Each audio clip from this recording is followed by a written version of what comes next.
அன்பார்ந்த தோழர்களே, என் உயிரின் உயிரான விடுதலை சிறுத்தைகளே, அனைவருக்கும் வணக்கம். புதுதில்லியிலிருந்து நேரலை வாயிலாக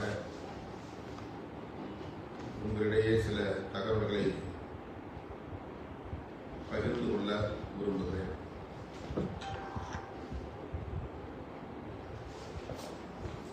வருகிற ஜூன் 30 மேலவளவு போராளிகளின் வீர வணக்க நாள். மதுரை மற்றும் மதுரையை சுற்றியுள்ள மாவட்டங்களை சார்ந்த முன்னணி பொறுப்பாளர்கள் வழக்கம் போல அந்த நிகழ்வில் பங்கேற்பதற்கான ஏற்பாடுகளை தீவிரப்படுத்தி வருகின்றனர். தமிழகம் தழுவிய அளவில் முன்னணி பொறுப்பாளர்கள் தவறாமல் வீரவணக்க நிகழ்வில் பங்கேற்க வேண்டும் என்று அழைத்து விடுக்கிறேன். நமக்கென ஒதுக்கப்பட்ட நேரத்தில் நாம் அங்கே கூடி அந்த மாவீரர்களுக்கு வீரவணக்கம் செலுத்துவோம். இடையில் இன்னும் ஒரு நாட்களே உள்ளன.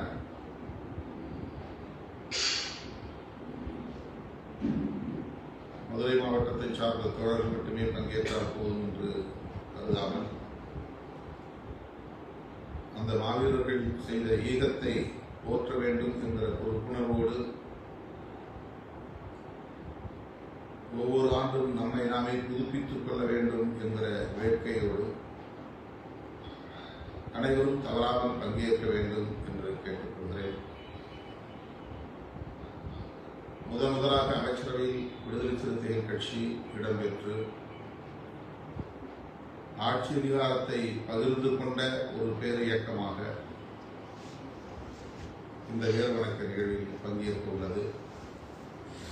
அமைச்சர் பொறுப்பை நமது கட்சியின் சார்பில் அமைச்சர் பொறுப்பை ஏற்றுள்ள தம்பி வன்னியரசு ஆண்டுதோறும் இந்த வீரவணக்க நிகழ்வில் பங்கேற்கக்கூடியவர். இந்த முறை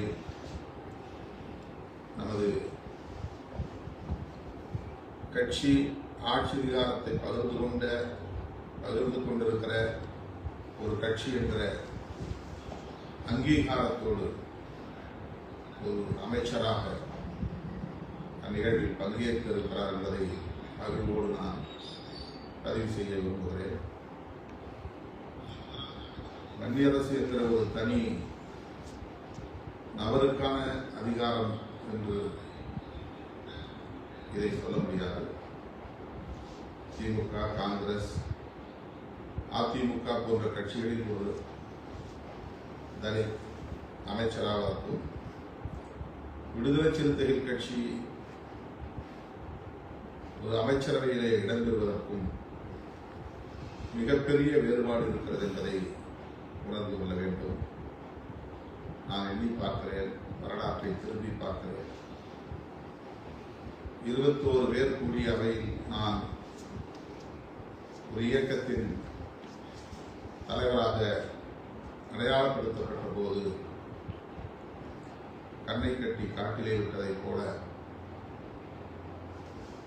அந்த களத்தில் நான் இறங்கினேன்.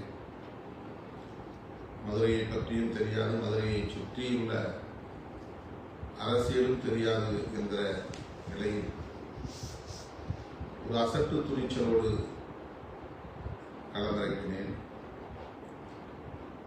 கொடியை வடிவமைத்து கொள்கை விளக்கங்களை வரையறுத்து முதலாக மதுரை மண்ணில் நீலம் சிவப்பு நட்சத்திரம் குறித்த கொடியை ஏற்றிய போது ஆட்சி அதிகாரத்தை பகிர்ந்து கொள்வோம் என்கிற கனவு நமக்கு இருந்ததில்லை.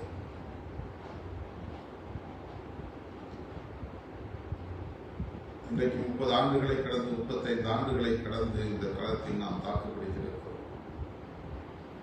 எந்த பின்புலமும் இல்லாமல் வஞ்சகம், சூது, சூழ்ச்சி நிறைந்த அரசியல் களத்தில் தாங்க முடியாத அவமானங்களையும் அவதூறுகளையும் சகித்துக் கொண்டு எதிர்நீச்சல் அடித்து இந்த இடத்தை நாம் வெற்றி பிடித்திருக்கிறோம்.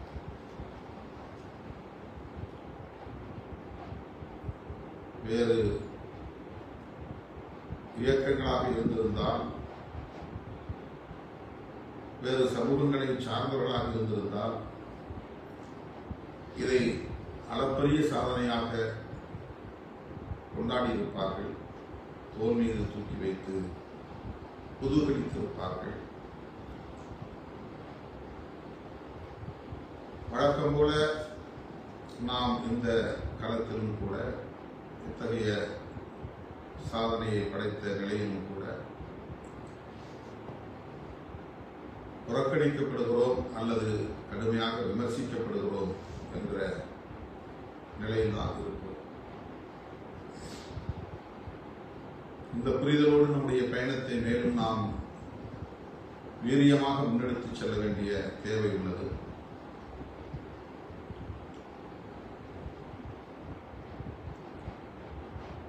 இன்றைக்கு 2 சட்டமன்ற உறுப்பினர்கள், 2 நாடாளுமன்ற உறுப்பினர்கள்,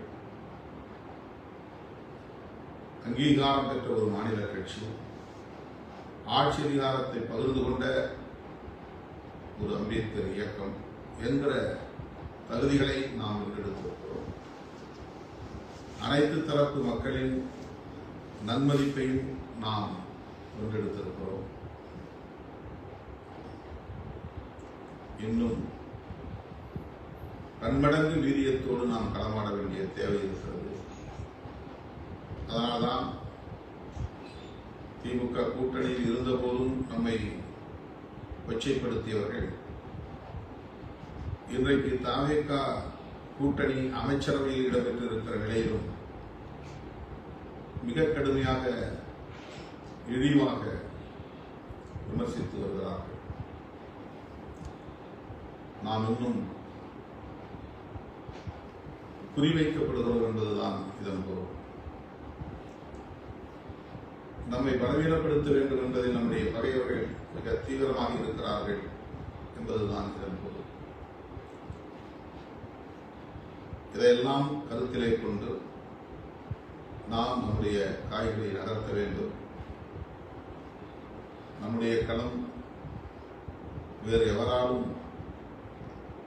ஆக்கிரமிப்பு செய்ய முடியாத களம், வேறு எவராலும் நம்மை அப்புறப்படுத்திவிட முடியாத களம், வேறு எவராலும் நம்மோடு போட்டி போட முடியாத களம் என்பதை பலமுறை நான் சொல்லியிருக்கிறேன், மீண்டும் சொல்லுகிறேன். எனவே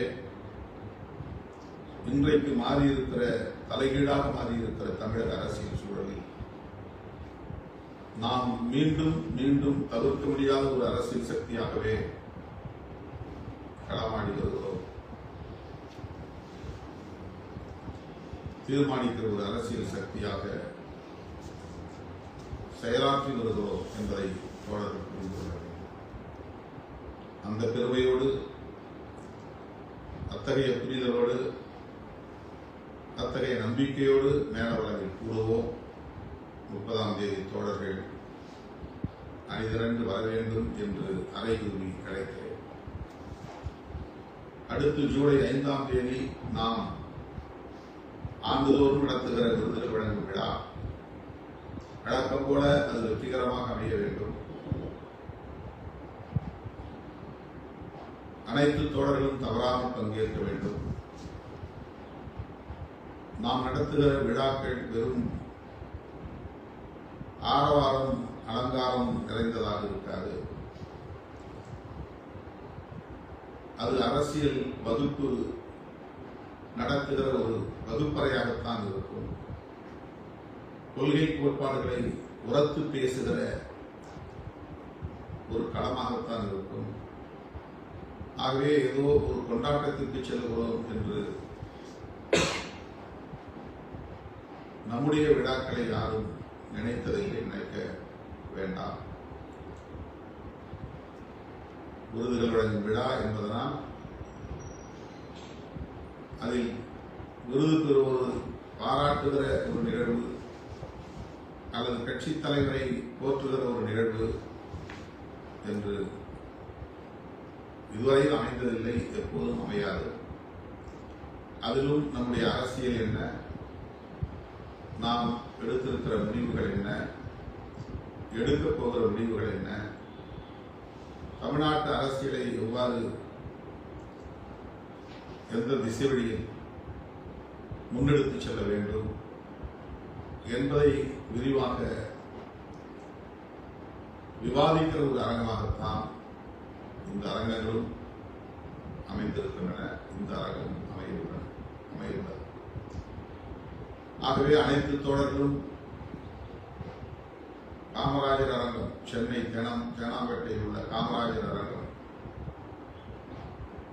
நாளை 4 மணி அளவில் நாம் அணிதிரள வேண்டிய இடம்.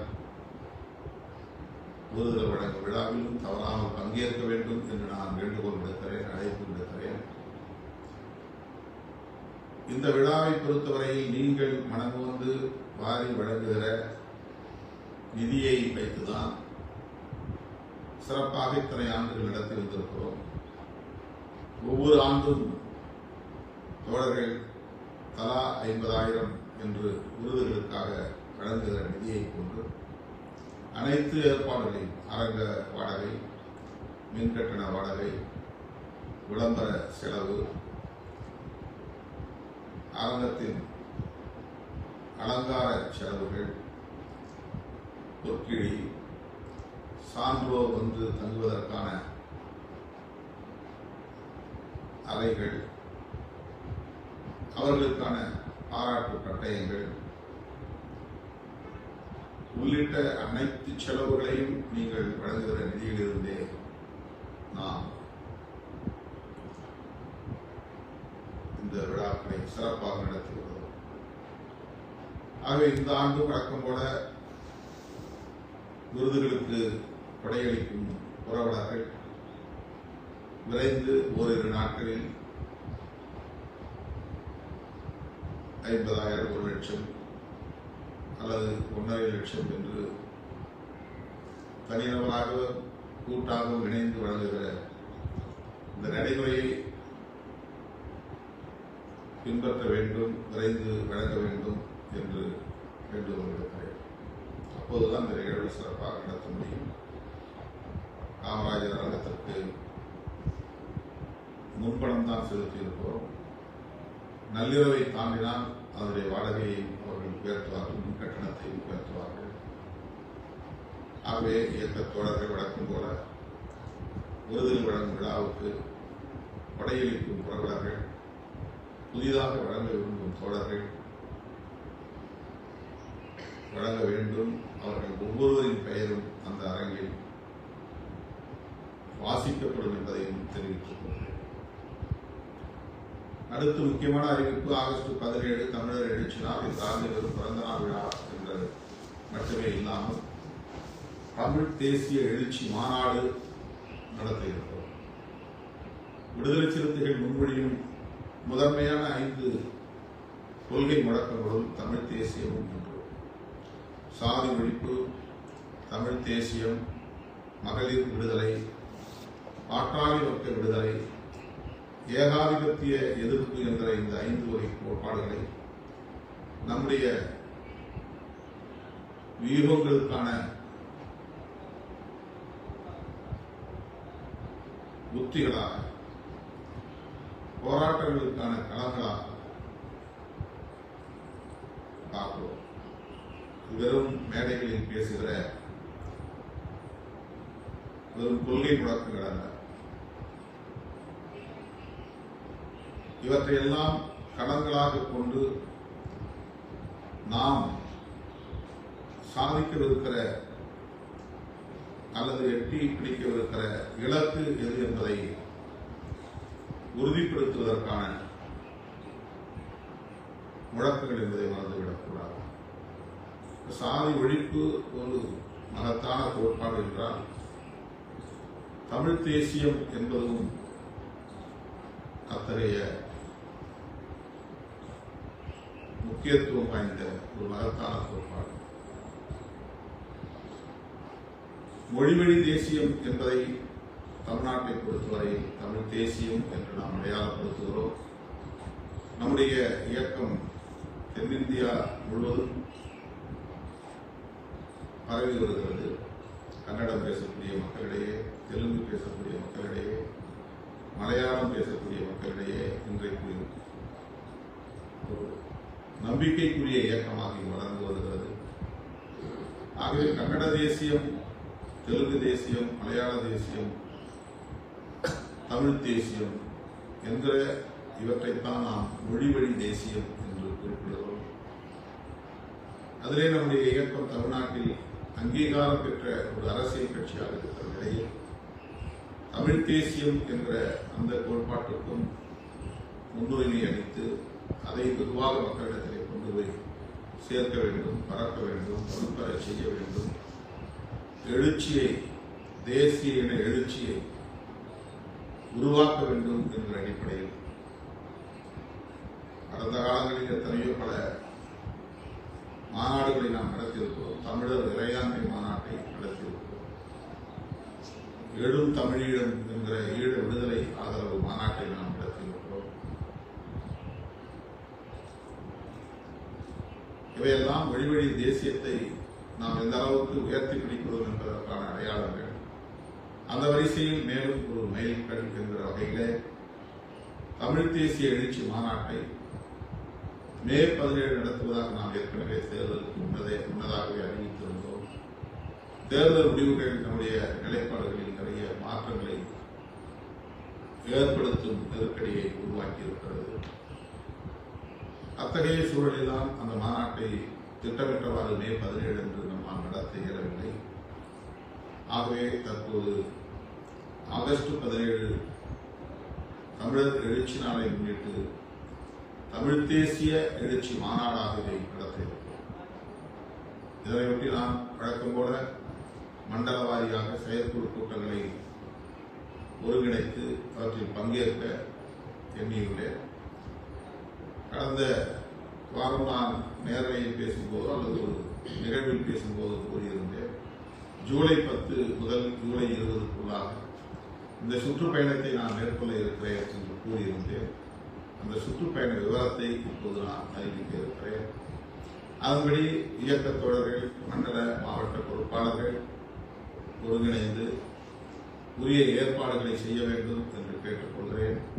ஜூலை 10ஆம் தேதி காஞ்சிபுரம், ஜூலை 11ஆம் தேதி திருவண்ணாமலை, ஜூலை 14ஆம் தேதி சிதம்பரம், ஜூலை 15ஆம் தேதி திருச்சிராப்பள்ளி, ஜூலை 16 மதுரை, 17 திருநெல்வேலி, 20 திருப்பூர். 7 நாள் நிகழ்வுகளாக இவற்றை நாம் ஒருங்கிணைத்திருக்கிறோம். அத்தனை நிகழ்வுகளும் மாலை 4 மணி, அதாவது 3 மணி என்று அறிவிப்பு செய்து நாம் 6 மணிக்குள்ளாக அதை நிறைவு செய்திருக்கிறோம். 3 மணி முதல் 6 மணி வரை எல்லா நிகழ்வுகளும் மாலையில் தான் நடைபெறும். காஞ்சிபுரம் என்று நான் சொல்லியிருப்பது காஞ்சிபுரம் மாவட்டம் என்று பொருளில்லை, காஞ்சிபுரம் நாடாளுமன்ற தொகுதி. இது மண்டல வாரியாக காஞ்சிபுரம், வட சென்னை, மைய சென்னை, தென் சென்னை, திருவள்ளூர், திருப்பெரும்புதூர், அரக்கோணம் ஆகிய 7 நாடாளுமன்ற தொகுதிகளை சார்ந்த மண்டல பொறுப்பாளர்கள், மாவட்ட பொறுப்பாளர்கள் ஒருங்கிணைந்து இந்த மண்டல செயற்குழு கூட்டத்தை ஏற்பாடு செய்ய வேண்டும். நடைபெறும் இடம் காஞ்சிபுரம், நேரம் மாலை 3 மணி. அங்கே அரங்கம் ஏற்பாடு செய்ய வேண்டும். வட சென்னையிலிருந்தும், மைய சென்னையிலிருந்தும், தென் சென்னையிலிருந்தும், திருவள்ளூரிலிருந்தும், திருப்பெரும்புதூரிலிருந்தும், அரக்கோணத்திலிருந்தும், நான் சொல்வதெல்லாம் நாடாளுமன்ற தொகுதி. திருவள்ளூர் என்றால் திருவள்ளூர் ரெவென்யூ மாவட்டம் அல்ல, திருவள்ளூர் நாடாளுமன்ற தொகுதி. திருப்பெரும்புதூர் நாடாளுமன்ற தொகுதி, அரக்கோணம் நாடாளுமன்ற தொகுதி. அதற்குள் அடங்குகிற 6 சட்டமன்ற தொகுதிகளை சார்ந்த தொகுதி மாவட்ட பொறுப்பாளர்கள். 742 சட்டமன்ற தொகுதிகளை சார்ந்த தொகுதி மாவட்ட பொறுப்பாளர்கள் அனைவரும், துணைநிலை அமைப்புகளை சார்ந்த பொறுப்பாளர்கள் அனைவரும் அந்த செயற்குழு கூட்டத்தில், மண்டல செயற்குழு கூட்டத்தில் பங்கேற்க வேண்டும். 11ஆம் தேதி திருவண்ணாமலை, நடைபெறும் இடம் திருவண்ணாமலை, நேரம் மாலை 3 மணி. அதில் பங்கேற்க இருக்கிற மண்டலங்கள், அதாவது திருவண்ணாமலை நாடாளுமன்ற தொகுதி, தருமபுரி நாடாளுமன்ற தொகுதி, கிருஷ்ணகிரி நாடாளுமன்ற தொகுதி, ஆரணி நாடாளுமன்ற தொகுதி, வேலூர் நாடாளுமன்ற தொகுதி, சேலம் நாடாளுமன்ற தொகுதி, 36 சட்டமன்ற தொகுதிகளை சார்ந்த மாவட்ட பொறுப்பாளர்கள், துணைநிலை அமைப்புகளின் பொறுப்பாளர்கள் அனைவரும் அதில் பங்கேற்க வேண்டும். நடைபெறும் இடம் திருவண்ணாமலை அரங்க நிகழ்ச்சி. மாலைதான் 12ஆம் தேதி தருமபுரியில் ஒரு திருமண நிகழ்ச்சி. ஆகவே 12, 13 இடைவெளி. மண்டல செயற்குழு இல்லை. நான் 12 மாலை சென்னை திரும்ப வேண்டும். 13 நான் சென்னையில் இருக்கிறேன். 14ஆம் தேதி மறுபடியும் சுற்றுப்பயணம் மேற்கொள்கிறேன். 4 நாட்கள் தொடர்ச்சியாக 14, 15, 16, 17 என்று 4 நாட்கள் இந்த மண்டல செயற்குழு கூட்டங்களுக்கான பயணத்தை மேற்கொள்ள இருக்கிறேன். 14ஆம் தேதி சிதம்பரம், விழுப்புரம், கடலூர், கள்ளக்குறிச்சி, மயிலாடுதுறை, நாகை. சிதம்பரத்தில் 6 நாடாளுமன்ற தொகுதி, விழுப்புரத்தில் உள்ள 6 நாடாளுமன்ற தொகுதி, கடலூர் மாவட்டத்தில் இருக்கிற கடலூர் நாடாளுமன்ற தொகுதியில் உள்ள 6 சட்டமன்ற தொகுதிகள், கள்ளக்குறிச்சியில் உள்ள 6 சட்டமன்ற தொகுதிகள், மயிலாடுதுறை நாடாளுமன்ற தொகுதியில் உள்ள 6 சட்டமன்ற தொகுதிகள், நாகை நாடாளுமன்ற தொகுதியில் அடங்கிய 6 சட்டமன்ற தொகுதிகள். ஆக 36 சட்டமன்ற தொகுதிகளை சார்ந்த பொறுப்பாளர்கள் அத்தனை பேரும் கட்சி, துணைநிலை அமைப்புகளை சார்ந்த முன்னணி பொறுப்பாளர்கள் அனைவரும் பங்கேற்க வேண்டும். அடுத்த நாள் ஜூலை 15 தந்தை தொல்காப்பியன் அவர்களின் நினைவேந்தல் நாள். காலையில் நான் அங்கே அஞ்சலி செலுத்துகிறேன். மாலை 3 மணிக்கு திருச்சிராப்பள்ளியில் நடைபெறவிருக்கிற இந்த மண்டல செயற்குழு கூட்டத்தில் பங்கேற்கிறேன். திருச்சி, தஞ்சை, திண்டுக்கல், கரூர், பெரம்பலூர்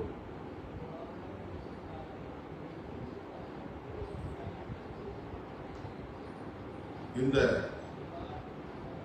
மாவட்டங்களை, அதாவது நாடாளுமன்ற தொகுதிகளை சார்ந்த 24 சட்டமன்ற தொகுதிகளை சார்ந்த பொறுப்பாளர்கள் பங்கேற்க வேண்டும். இதில் தஞ்சை நாடாளுமன்ற தொகுதியை சார்ந்த 6 சட்டமன்ற தொகுதிகள் இந்த டெல்டாவில் இருக்குது. மயிலாடுதுறை, நாகையும் சிதம்பரத்துக்கு வந்து விட வேண்டும். டெல்டாவில் இருந்து வழக்கமாக நாங்கள் நாகை, தஞ்சை, மயிலாடுதுறை இதெல்லாம் திருச்சிக்கு தான் அழைப்போம். இந்த முறை சிதம்பரத்துக்கு வந்துடணும். நாகை நாடாளுமன்ற தொகுதியும் மயிலாடுதுறை நாடாளுமன்ற தொகுதியும் 12 சட்டமன்ற தொகுதிகள் அடங்கிய அத்தனை பொறுப்பாளர்கள் சிதம்பரத்திற்கு வந்துவிட வேண்டும். அதில் தஞ்சை நாடாளுமன்ற தொகுதிக்கு உட்பட்ட 6 சட்டமன்ற தொகுதிகளும் திருச்சிராப்பள்ளிக்கு வந்துவிட வேண்டும். திண்டுக்கல், கரூர், பெரம்பலூர் ஆக மொத்தம் இந்த திருச்சியில் நடைபெறுகிற மண்டல செயற்குழு கூட்டத்தில் 5 நாடாளுமன்ற தொகுதிகளை சார்ந்த தோழர்கள், 30 சட்டமன்ற தொகுதிகளை சார்ந்த பொறுப்பாளர்கள் தவறாமல் பங்கேற்க வேண்டும் என்று கேட்டுக்கொள்கிறேன். அன்று இரவே மதுரை போய் தந்துகிறோம். மதுரையிலே 4 நாடாளுமன்ற தொகுதிகள் மட்டும்தான். மதுரை, தேனி, சிவகங்கை, ராமநாதபுரம். திண்டுக்கல் வந்து திருச்சி வந்தது. அதனால மதுரைக்கு திண்டுக்கல் வர தேவையில்லை.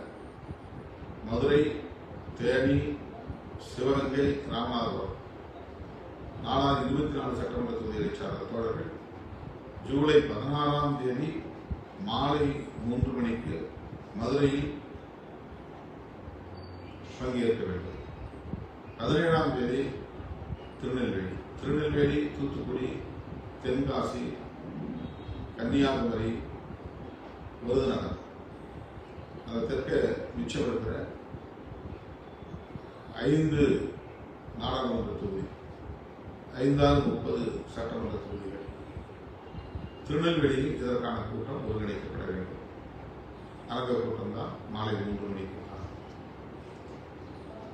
அதன் பின்னர் நான் சென்னை திரும்புகிறேன். 18, 19 இடைவெளி வேறு ஒப்புக்கொண்ட நிகழ்ச்சிகள் உள்ளன. கடைசியாக நிறைவாக 20ஆம் தேதி மேற்கு மாவட்டங்களுக்கான மண்டல செயற்குழு கூட்டம். திருப்பூர், நாமக்கல், ஈரோடு, கோவை, நீலமலை, பொள்ளாச்சி ஆகிய 6 நாடாளுமன்ற தொகுதிகளுக்கான 36 சட்டமன்ற தொகுதிகளுக்கான பொறுப்பாளர்கள் பங்கேற்க வேண்டும். இது மண்டல செயற்குழு கூட்டம். தமிழ் தேசிய எழுச்சி மாநாட்டுக்கான செயற்குழு கூட்டம். அதன் பிறகு நமக்கு இருப்பது வெறும் 20-25 நாட்கள் தான். 3 வாரம் தான் இடைவெளி. தமிழ்நாடு மட்டுமல்ல, இந்தியாவை திரும்பி பார்க்கக்கூடிய வகையிலான மாநாடாக இந்த மாநாடு அமைய வேண்டும். இப்போதே சுவர் விளம்பரங்களுக்கு தோழர்கள் உரிய ஏற்பாடுகளை செய்ய வேண்டும். அதேபோல துண்டறிக்கைகள் மாநாட்டை ஒட்டி ஆங்காங்கே அச்சிட்டு வழங்கப்பட வேண்டும். வண்டி வாகனங்களை பதிவு செய்வது, முன்பதிவு செய்வது இப்போதே தொடங்க வேண்டும். இதற்கு தனியே மேலிட பொறுப்பாளர்கள் என்று யாரையும் நாம் நியமிக்கவில்லை. மண்டல பொறுப்பாளர்கள், மாவட்ட பொறுப்பாளர்கள் இணைந்து செயல்பட வேண்டும், அவ்வளவுதான். ஆனால் மாநாட்டுக்கென 5 குழுக்களை தற்போது அறிவிக்க இருக்கிறோம். இதில் சில உறுப்பினர்களை நாம் அறிவிக்க வேண்டும். அதன் அடிப்படையில் இவர்கள் வழக்கம் போல மாநாட்டு வெற்றிக்காக பாடுபட வேண்டும். மாநாட்டை ஒட்டுமொத்தமாக ஒருங்கிணைக்கிற ஒரு தலைமை ஒருங்கிணைப்பு குழு, சென்ட்ரலைஸ்டு கோஆர்டினேஷன் கமிட்டி,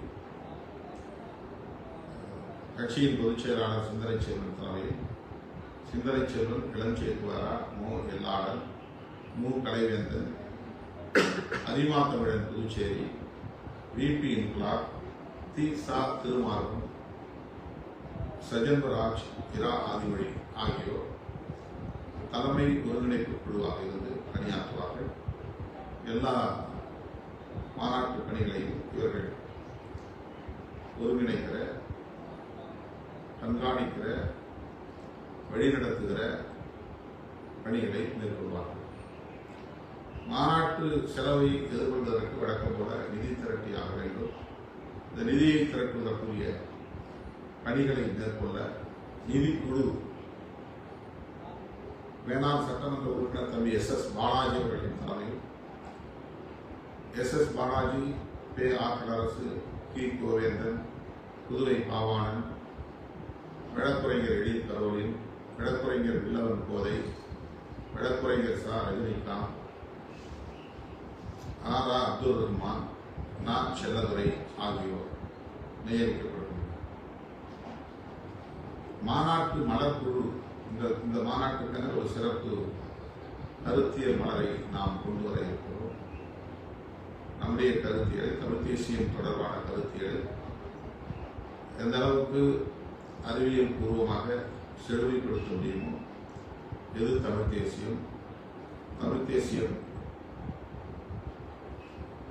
எவ்வாறு வென்றெடுக்கப்பட வேண்டும், தமிழ் தேசியத்தின் வகை சக்திகள் யார், பிற தேசிய இனங்களோடு தமிழ் தேசிய இனம் எவ்வாறு நல்லுறவை பேணி பாதுகாக்க வேண்டும், தேசிய அளவில் தேசிய இனங்களுக்கான ஒரு ஐக்கியத்தை எவ்வாறு கட்டமைக்க முடியும்,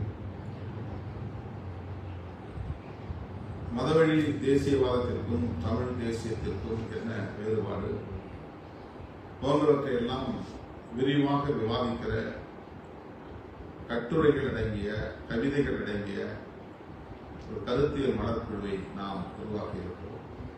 தோழர் ரவிக்குமார், கட்சியின் பொதுச் செயலாளர், நாடாளுமன்ற உறுப்பினர் அவர்களின் தலைமையில் ரவிக்குமார், தம்பி வன்னியரசு, கௌதம் சன்னா, வே கனியமுதன், கி இளமாறன், வழக்குரைஞர் பே தமிழியன், பூவிழியன் ஆகியோர் இந்த குழுவில் இடம்பெறுகிறார்கள். இன்றே அவர்கள் இதற்கான பணிகளை தொடங்குவார்கள். மிக அருமையான ஒரு கருத்தியல் பெட்டகமாக இந்த மலர் அமைய வேண்டும் என்று நான் விரும்புகிறேன். அடுத்து ஊடக ஒருங்கிணைப்பு குழு. ஊடகப் பணிகள் அனைத்து வகையான ஊடகங்களிலும், பிரிண்ட் மீடியா, விஷுவல் மீடியா மற்றும் டிஜிட்டல் மீடியா ஆகிய அந்த களங்களில் இந்த மாநாடு குறித்த விளம்பரங்களை கொண்டு போய் சேர்ப்பது, இது தொடர்பான விவாதங்களை யூடியூப் சேனல்களில் முன்னெடுப்பது, மாநாட்டின் போதும் மாநாட்டுக்கு பிறகும் இவற்றையெல்லாம் தேசிய அளவிலான ஊடகங்களிலும் செய்திகளாக இடம்பெறச் செய்வது போன்ற அரும் பணிகளை மேற்கொள்ள மேனாள் சட்டமன்ற உறுப்பினர் தம்பி ஆலூர் ஷானவாஸ் தலைமையில் இந்த குழு அமைக்கப்படுகிறது. ஆலூர் ஷானவாஸ் கூகா பாவலன், பன்னீர்தாஸ், சிவிக் சந்தர், நீல சந்திரகுமார் ஆகியோர் இந்த ஊடக ஒருங்கிணைப்பு குழுவிலே இடம்பெறுகிறார்கள். இவையன்றி வரவேற்பு குழு நம்முடைய மாநாட்டில் சிறப்பு விருந்தினர்கள் பங்கேற்பதா இல்லையா, அப்படி பங்கேற்பதாக இருந்தால் தலைமை ஒருங்கிணைப்பு குழு காட்டுகிற நெறிமுறைப்படி இந்த குழுவில் இடம்பெற்றிருப்பவர்கள் மாநாட்டில் பங்கேற்க உள்ள சிறப்பு விருந்தினர்கள் அனைவரையும் ஒருங்கிணைக்கிற பணி, அவர்களை வரவேற்கிற பணி, அவர்களை தங்க வைப்பது, அவர்களுக்கு பாதுகாப்பு அளிப்பது, அவர்களை மாநாட்டுக்கு அழைத்து வந்து அவர்களை பாதுகாப்பாக திரும்ப அனுப்பி வைப்பது போன்ற பணிகளோடு வேறு சில பணிகளையும் இவர்கள் மேற்கொள்ள இருக்கிறார்கள். தகடூர் தமிழ்ச்செல்வன் தலைமையில் இந்த வரவேற்பு குழு அமைக்கப்படுகிறது. தகடூர் தமிழ்ச்செல்வன் சட்டமன்ற உறுப்பினர் LEP ஜோதிமணி, இரா நச்சோனை, மேனாள் சட்டமன்ற உறுப்பினர் அப்துல் நாசர், வடக்குறைஞர் பார்வேந்தன், ஜே குணவடகன், செங்கை தமிழரசன், குடந்தை தமிழனி ஆகியோர் இந்த வரவேற்பு குழுவில் இடம்பெறுகிறார்கள். இந்த குழுக்கள் மாநாட்டு பணிகளை ஒட்டுமொத்தமாக இந்தந்த களங்களில் இருந்து ஒருங்கிணைப்பார்கள் என்பதை தெரிவித்துக் கொள்கிறேன். இந்த மாநாடு நம்முடைய அரசியல் பயணத்தில் மிக பெரும் தாக்கத்தை ஏற்படுத்துவதாக அமைய வேண்டும். அதற்கு ஏற்ப இந்த குழுக்களில் இடம்பெற்றுள்ள முன்னணி பொறுப்பாளர்கள் தீவிரமாக தங்களது களப்பணிகளை ஆற்ற வேண்டும். இப்போதே அதற்கான முன்னெடுப்பை மேற்கொள்ள வேண்டும் என்று கேட்டுக்கொள்கிறேன்.